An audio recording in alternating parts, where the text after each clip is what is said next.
Hello friends, मैं मोहन कुमार स्वागत करता हूं आप लोगों को अपना प्यारा YouTube channel English practice with Mohan में। फ्रेंड्स, आज ये 50 डेज स्पोकन इंग्लिश का क्लास 3 है, जो कि हम लोग काफ़ी अच्छे से बेहतरीन ढंग से बिल्कुल जीरो से लेके हीरो लेवल तक इंग्लिश को हम लोग सीखने वाले हैं। तो पिछले क्लास में हम लोग सीख चुके थे कि कोई भी सेंटेंस में 3 भागों से मिलके बना होता है, यानी 3 पार्ट होता है: सब्जेक्ट, वर्ब और ऑब्जेक्ट।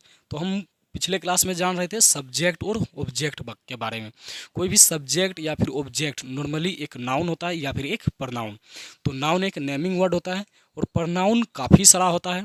तो प्रनाउन में एक प्रनाउन को के बारे में हम लोग जान रहे थे, पर्सनल प्रनाउन, जो कि बहुत इंपॉर्टेंट है।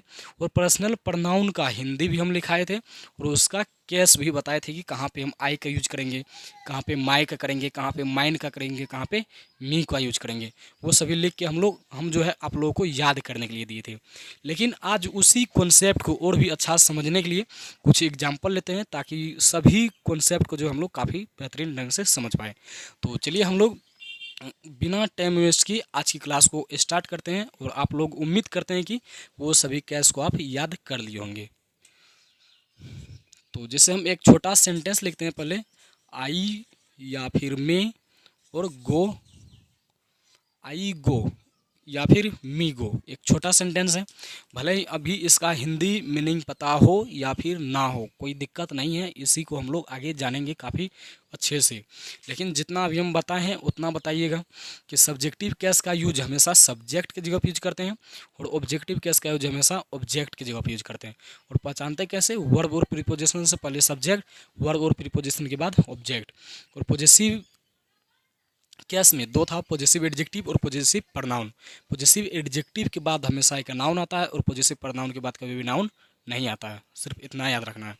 तो ये हुआ एक वर्ब, जो कि एक्शन को दिखाता है, पोजीशन को दिखाता है और हैपनिंग को दिखाता है, वही क्या कहलाता है? वर्ब। तो मेन वर्ब में ज़्यादातर ना आता है, जैसे खाना पीना, दौड़ना, पढ़ना, लिखना, बैठना, ये सभी क्या होता है? वर्ब। तो गो मतलब जाना, ये एक वर्ब हुआ। और वर्ब से पहले क्या चाहिए? सब्जेक्ट। और सब्जेक्ट इसमें क्या है? आई के मी, आई होता है सब्जेक्टिव केस, मी तो ऑब्जेक्ट होता है, ये गलत है। ऐसे हम लोगों को सीखना है।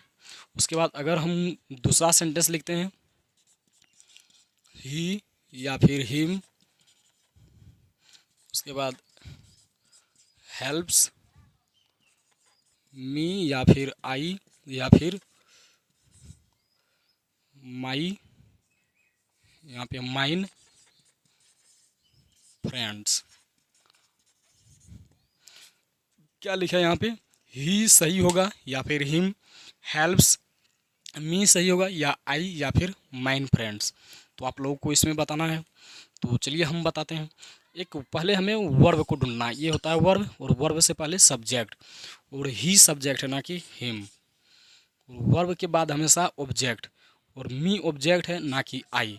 और माई फ्रेंड हो सकता था, लेकिन माइन फ्रेंड कभी नहीं। क्यों? क्योंकि माइन होता है प्रोनाउन, और प्रोनाउन के बाद कभी भी नाउन नहीं आता है, यानी यहाँ पे माई रहता तो सही होता। तो ये सेंटेंस क्या होगा? ही हेल्प्स मी, ये सेंटेंस सही हुआ। और अगर हम इसको समझना चाहें, उसके बाद you speak English with me, I, ये दो ही रहने देते हैं हम यहाँ पे। क्या होगा? यू स्पीक इंग्लिश विद मी या आई। तो यू यानी यहाँ पे ये एक वर्ब है, वर्ब से पहले सब्जेक्ट, और यू का सब्जेक्ट और ऑब्जेक्ट एक ही होता है, तो यहाँ पे हम इसको सब्जेक्ट है ये, तो ये सही है। और इसके अकॉर्डिंग वर्ब हम लोग वर्ब कॉन्सेप्ट में जानेंगे, ये भी सही है।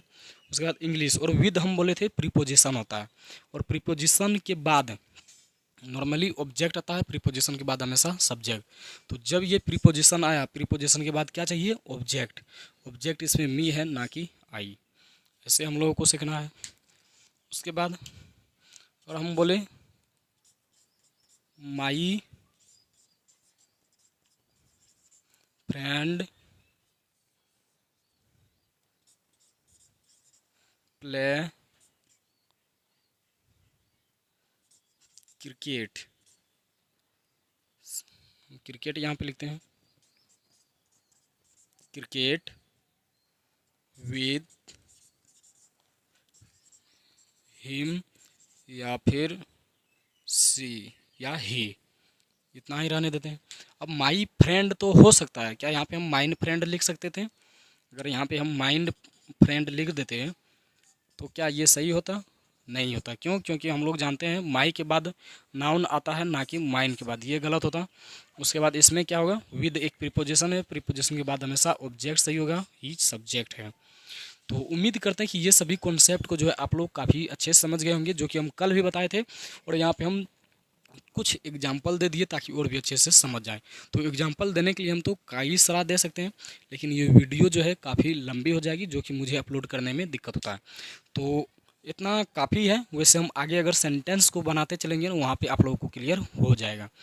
तो आप लोग इतना पहले नोट कीजिएगा, जिस तरह से हम यहाँ पे लिखे हैं, जिस तरह से काटे हैं या सही किए हैं, तो इसी तरह से आप लोग कीजिएगा, ताकि देखकर जो है हम लोग भूले नहीं, यानी कॉन्सेप्ट याद रहे। तो आप लोग इसको नोट कीजिएगा। हम बोर्ड को क्लीन करते हैं। हेलो फ्रेंड्स, हम बोर्ड को क्लीन कर चुके हैं। तो चलिए हम लोग आगे को कॉन्सेप्ट को जानते हैं। तो अभी तक हम लोग क्या क्या सीख चुके हैं कि पर्सनल प्रोनाउन का यूज कहाँ पे करना है और किस तरह से करना है। तो अगर ये पर्सनल प्रोनाउन सब्जेक्ट बनेगा या फिर ऑब्जेक्ट बनेगा, तो हम बताए थे पिछले क्लास में कि कोई भी वर्ब जो है वो हमेशा सब्जेक्ट के अकॉर्डिंग आएगा। यानी सब्जेक्ट अगर सिंगुलर रहेगा तो वर्ब भी सिंगुलर, और सब्जेक्ट अगर प्लुरल रहेंगे तो वर्ब भी प्लुरल। तो अब वो सिंगुलर और प्लुरल जानने के लिए हमें जो है पर्सन को पढ़ना पड़ेगा और नंबर को पढ़ना पड़ेगा, क्योंकि ये सभी पर्सनल प्रोनाउन होते हैं। पर्सनल प्रोनाउन ही पर्सन को दिखाते हैं। तो यहाँ पे हम ये सभी आसान होता है, तो इसलिए हम थोड़ा फास्ट में इसको जानेंगे। पर्सन, हालांकि ये होता है आसान, लेकिन यहाँ पे बहुत ही अच्छा कॉन्सेप्ट छिपा होता है, जो कि यहाँ पे अगर नहीं जानेंगे तो आप लोग आगे बहुत ही कंफ्यूज करेंगे। तो इसलिए हम फिर से एक बार इसको बता दें कि पर्सन कितना होता है? 3।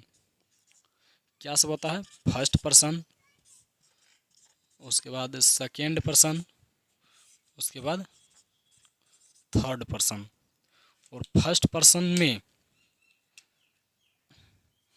आई और वी को हम लोग फर्स्ट पर्सन बोलते हैं। इसको जो सिर्फ इसी तरह से याद रखना है। और सेकेंड पर्सन को, यू को हम सेकेंड पर्सन बोलते हैं। और थर्ड पर्सन में ही, सी, इट, दे और कोई नाम या एनी नेम, कोई नाम, ये सभी क्या होता है? Third person. यानी person 3, first person, second person और third person. I we first person, you second person, he, she, it, they और कोई नाम, चाहे वो सिंगुलर हो या फिर प्लुरल हो, वो क्या कहलाता है? Third person. पर्सन हो गया। उसके बाद नंबर भी होते हैं इसमें। नंबर भी आसान ही है, वैसे हम इसको लिख भी देते हैं। नंबर ये 2 होता है। एक होता है सिंगुलर नंबर, और एक होते हैं क्या चीज़? प्लुरल। सिंगुलर मतलब जो एक हो, यानी जिससे एक का बोध हो। और प्लुरल मतलब जो एक से अधिक हो।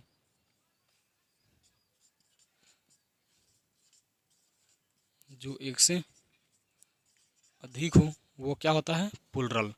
यानी जिस तरह से पेन मतलब एक कलम, तो ये सिंगुलर है। अगर हम इसी में PEN S लिख दें, एस लगा करके हम नाउन में एस लगाकर प्लुरल बनाते हैं। और वर्ब का कॉन्सेप्ट तो आगे है, वहाँ पे हम लोग जानेंगे। तो अभी सिर्फ हम क्या बताए हैं? पर्सन 3 होता है। फर्स्ट पर्सन, सेकेंड पर्सन और third person. First person I और वी को बोलते हैं। सेकेंड पर्सन यू को बोलते हैं। Third person he, she, it, they और कोई नाउन को हम लोग थर्ड पर्सन बोलते हैं। और नंबर 2 होता है वचन, singular number, plural number. Singular number जिससे एक का बोध हो, जो एक हो, सिंगल हो, वह सिंगुलर नंबर। और प्लुरल नंबर जो एक से अधिक हो, यानी एक से अधिक संख्या को हम लोग प्लुरल नंबर बोलते हैं। तो उम्मीद करते हैं कि ये सभी आसान था। हालांकि हम यहाँ पे लिख के फिर से बता दिए। क्यों? क्योंकि यहाँ से अगर हम लोग नहीं समझ पाएंगे ना कॉन्सेप्ट को, तो आगे जो हम लोग वर्ब को नहीं लगा पाएंगे, यानी वर्ब पता नहीं चलेगा कि कहाँ पे सिंगुलर लगाएंगे कहाँ पे प्लुरल। तो इसलिए हम यहाँ पे लिख दिए हैं। अब इसका हम चार्ट बनाते हैं, क्योंकि वहाँ पे कुछ कॉन्सेप्ट छिपा हुआ है बहुत ही बेहतरीन, बहुत ही लाजवाब। जब तक हम उसको नहीं सीखेंगे तब तक हम लोग वर्ब को नहीं सेट कर पाएंगे।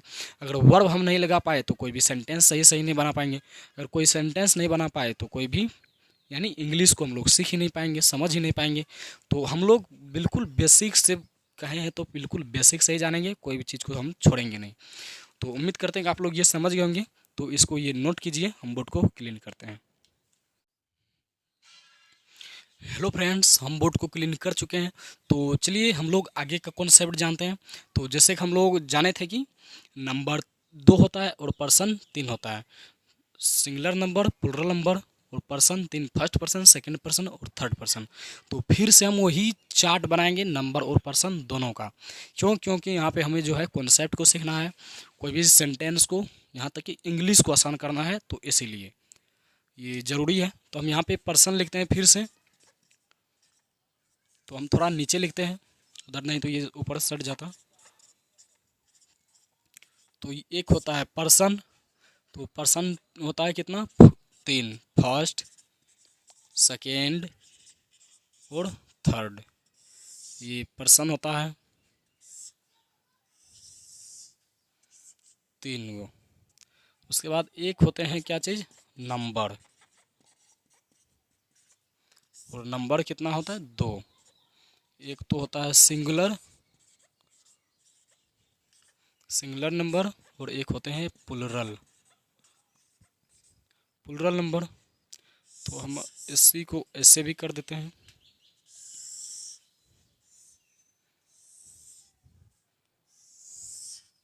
यानी एक सिंगुलर नंबर और प्लुरल नंबर।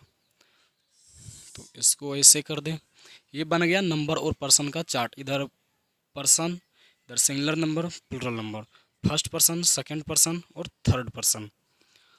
तो हम अभी जस्ट बताए हैं आप लोगों को फर्स्ट पर्सन में क्या सो होता है। तो हम पहले लिख देते हैं यहाँ पे आई और वी होता है। तो आई जो होता है ना फर्स्ट पर्सन का सिंगुलर नंबर और वी फर्स्ट पर्सन का प्लुरल नंबर। उसके बाद यू सेकंड पर्सन का सिंगुलर नंबर भी यू होता है। अगर कोई एक व्यक्ति को आप बोलेंगे या फिर तुम बोलेंगे तो उसके लिए भी यू ही बोलते हैं। अगर कोई एक से अधिक व्यक्ति के लिए आप लोग या तुम लोग बोलते हैं तो उसके लिए इंग्लिश भी यू ही होता है। ये सिंगुलर और प्लुरल दोनों होता है। उसके बाद थर्ड पर्सन का सिंगुलर नंबर क्या होता है, यहाँ पे आप लोग ध्यान रखिएगा, ही, सी, इट और कोई एक नाम। हम यहाँ पे हिंदी में लिख देते हैं कोई एक नाम। कोई एक नाम कहने का मतलब कोई सिंगुलर नाउन। उसके बाद यहाँ पे एक होता है क्या चीज़, दे और एक से अधिक नाम, एक से अधिक नाम यानी प्लुरल नाउन। क्योंकि कोई भी नाउन वो थर्ड पर्सन ही होगा। अगर प्लुरल नाउन है तो थर्ड पर्सन का सिंगुलर नंबर, और सिंगुलर नाउन है एक नाम है तो थर्ड पर्सन का सिंगुलर नंबर। तो उम्मीद करते हैं कि ये सभी आप लोग समझ गए होंगे, जो कि हम काफ़ी अच्छे ढंग से बताए थे, काफ़ी आसान से। तो फिर से first person, second person, third person, singular number और प्लुरल नंबर। फर्स्ट पर्सन का I singular number, we second, ये फर्स्ट पर्सन का plural number, you second person का सिंगुलर नंबर भी होता है और यू प्लुरल नंबर भी। थर्ड पर्सन का singular number he, she, it और कोई एक नाम को थर्ड पर्सन का सिंगुलर नंबर, दे और एक से अधिक नाम को थर्ड पर्सन का प्लुरल नंबर बोलते हैं।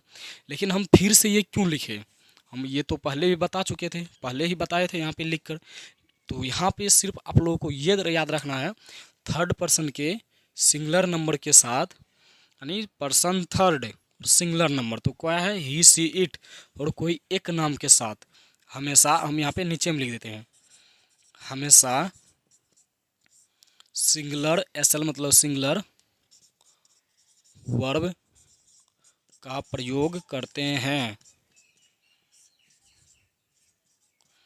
प्रयोग करते हैं। करने का मतलब ही, सी, इट और कोई एक नाम को थर्ड पर्सन का सिंगुलर नंबर बोलते हैं, और थर्ड पर्सन के सिंगुलर नंबर को ही हम लोग सिंगुलर सब्जेक्ट बोलते हैं। अगर ये सभी सिंगुलर है तो वर्ब भी क्या आएगा, सिंगुलर। और बाद बाकी सभी आई, वी, यू, दे और एक से अधिक नाम कुछ भी, तो वो सभी के साथ क्या आएगा, हमेशा प्लुरल वर्ब ही आएंगे। तो प्लुरल वर्ब और सिंगुलर वर्ब क्या होता है, ये सभी हम लोग वर्ब कॉन्सेप्ट में जानेंगे, जो कि काफ़ी आसान है वो काफ़ी इम्पोर्टेंट भी है। जो वर्ब कॉन्सेप्ट और सब्जेक्ट कॉन्सेप्ट का नहीं जानता है तो वो तो इंग्लिश को तो समझ ही नहीं पाएंगे, कोई भी सेंटेंस को बना ही नहीं पाएंगे। तो इसीलिए हम लोग जो है वर्ब को जो है नेक्स्ट क्लास में जानेंगे। लेकिन यहाँ पे अभी क्या जाने, जितना हम जिस दिन बता दे उतना का उतना आप लोग समझ गए तो कोई दिक्कत नहीं है, और पूरा इसको याद भी रखना है। तो क्या बोले, आई के साथ भी प्लुरल वर्ब, वी के साथ भी प्लुरल वर्ब, यू के साथ भी प्लुरल वर्ब, यू के साथ भी प्लुरल वर्ब, और दे के साथ भी प्लुरल वर्ब, और कोई एक से अधिक नाम यानी प्लुरल नाउन के साथ भी हमेशा प्लुरल वर्ब, और सिर्फ थर्ड पर्सन के सिंगुलर नंबर के साथ हमेशा सिंगुलर वर्ब। क्या सब है, ही, सी, इट और कोई एक नाम। और होने के लिए तो बहुत कुछ सिंगुलर होता है, लेकिन वो अभी उतना डीपली नहीं पढ़ना है, तो सिर्फ इसके याद रखना है थर्ड पर्सन के सिंगुलर नंबर के साथ हमेशा सिंगुलर वर्ब का यूज करते हैं, और बाद बाकी सभी सब्जेक्ट के साथ हमेशा प्लुरल वर्ब का यूज करते हैं। तो जैसे अब ये तो यहाँ तक हम बता दिए, लेकिन यहाँ पे अब एक और कॉन्सेप्ट है, कॉन्सेप्ट ही नहीं हम वो बता चुके हैं, हम सिर्फ आप लोगों से पूछते हैं। अगर हम सिर्फ पूछे वी कौन सा पर्सन का कौन सा नंबर है, तो आप लोग तो काफ़ी आसानी से बता देंगे, क्योंकि यहाँ पे हम बता चुके हैं वी होता है फर्स्ट पर्सन का प्लुरल नंबर। अगर सिर्फ यू पूछ ले तो सेकंड पर्सन का सिंगुलर या फिर प्लुरल दोनों होता है, बता देंगे। लेकिन अगर हम बोल दे ही तो थर्ड पर्सन का सिंगुलर नंबर आप तुरंत से बता देंगे। उसके बाद पूछ ले दे तो थर्ड पर्सन का प्लुरल नंबर आप तुरंत से बता देंगे। लेकिन, किंतु, परंतु, बट अगर हम बोल दें मेरा दोस्त, और मेरा दोस्त के लिए हम यहाँ पे इंग्लिश से लिखते हैं माई फ्रेंड। अब ये बोलिए कि कौन सा पर्सन का कौन सा नंबर होगा, क्योंकि सब्जेक्ट तो ये भी होगा, तो ये कौन सा पर्सन का कौन सा नंबर है ये आपको बताना है। अब आप लोग क्या बताएंगे मुझे कि माई तो आई का केस होता है, जैसे कि हम लोग आगे जाने थे, आई का ही तो एडजेक्टिव होता है ना माई। तो आई अगर फर्स्ट पर्सन है तो माई भी फर्स्ट पर्सन होगा, नहीं, यहाँ पे हम सिर्फ माई की बात नहीं किए, माई फ्रेंड की बात की है। और फ्रेंड ये क्या हो गया, नाउन हो गया, मतलब कोई भी नाउन नाम, और कोई भी नाउन किस में आता है, थर्ड पर्सन में, कोई भी नाम थर्ड पर्सन में आता है। अगर नाम एक हो सिंगुलर हो तो थर्ड पर्सन का सिंगुलर नंबर होगा, अगर नाम एक से अधिक हो प्लुरल हो तो थर्ड पर्सन का प्लुरल नंबर होगा। यहाँ पे हम माई को नहीं देखेंगे, माई फ्रेंड को देखेंगे, तो ये क्या होगा, थर्ड पर्सन का एक फ्रेंड है तो सिंगुलर नंबर यानी एसएल नंबर लिखेंगे, थर्ड पर्सन का सिंगुलर नंबर। अगर सिर्फ हम ये लिख दें, जैसे हम पेन ही लिखते हैं, तो अगर हम सिर्फ पेन लिख दें तो ये नाउन हुआ, तो ये भी क्या होगा, थर्ड पर्सन का सिंगुलर नंबर, ये भी आसान है। उसके बाद अगर हम सिर्फ यू लिखे यू, तो आप लोग क्या कहेंगे, सेकेंड पर्सन का सिंगुलर या फिर प्लुरल, लेकिन ये हमेशा यूज होता है प्लुरल की तरह ही, ये प्लुरल की तरह ही होता है। लेकिन हम इसी में योर ब्रदर लिख दें, ब्रदर में भी हम एस लगा दें, योर ब्रदर्स, तो हम सिर्फ योर की बात नहीं की है, योर ब्रदर्स मतलब आपके भाई लोग, भाइयों। तो जैसे यहाँ पे कोई नाउन आया तो नाउन थर्ड पर्सन होता है, और नाउन सिंगुलर है कि प्लुरल, तो वहाँ पे ब्रदर्स मतलब एक से अधिक, तो थर्ड पर्सन तो है लेकिन ये कैसा है, प्लुरल नंबर, तो यहाँ पे हम यानी पीएल मतलब प्लुरल नंबर। तो उम्मीद करते हैं कि यहाँ तक का कॉन्सेप्ट आप सभी समझ गए होंगे, और ये सभी जो है आप लोग काफ़ी अच्छे से इसको याद में रखिएगा। जब तक ये ही नहीं समझ पाएंगे ना कि कौन सा सब्जेक्ट सिंगुलर है और कौन सा सब्जेक्ट प्लुरल है, तो वहाँ पे हम लोग वर्ब को यूज नहीं कर पाएंगे सब्जेक्ट के अकॉर्डिंग, क्योंकि सब्जेक्ट सिंगुलर के साथ सिंगुलर वर्ब आएगा, और सब्जेक्ट प्लुरल के साथ हमेशा प्लुरल वर्ब आएंगे। इसी का कॉन्सेप्ट, इसी का टॉपिक में भी पढ़ा जाते हैं सब्जेक्ट वर्ब एग्रीमेंट, और जिसे हम लोग सिंटैक्स के नाम से भी जानते हैं। तो यहाँ तक आप लोग समझ गए होंगे। अगर कहीं पर भी आप लोगों को कुछ भी डाउट है तो कमेंट के जरिए हमसे पूछ सकते हैं, और मैं अपने तरफ से तो हर कुछ आप लोगों को लगभग बता ही दिया हूँ। तो अगर आप लोगों को मेरा ये सिखाने का तरीका, समझाने का तरीका पसंद आता है तो चैनल को सब्सक्राइब कीजिएगा, और अपने दोस्तों के पास शेयर ज़रूर कीजिएगा। मिलते हैं हम लोग नेक्स्ट क्लास में।